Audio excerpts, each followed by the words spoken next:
આજે ઉપડી ગયા વિશાલભાઈની બ્લેક સ્પ્લેન્ડર લઈને ગાવડા વચ્ચે ગાડી કાઢીને પોગી ગયા બોટાદમાં કે એટલી બધી શોપિંગ કરી નાસ્તા પાણી કરીને મોજ મસ્તી કરી.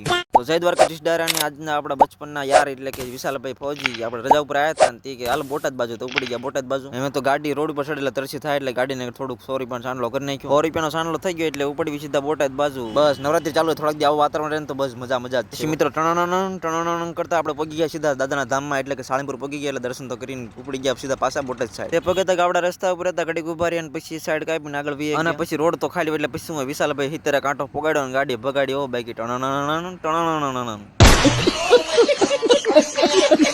અને પછી હિતરે કાંટો પોગેલા ગાડી કે ધારી રહ્યા સીધા પોગી ગયા ને તો કપલીધારે પોગીને સીધા ગામમાં એન્ટ્રી લઈ લીધી. ઉડે તો જાઓ ઉડવા વાળે રાની અઠાઈ જશે તો ચાઈનો કે ગોઈતું નહીં જડપા ઉપર નામ સાનમાનું કરતો કરી ખાન.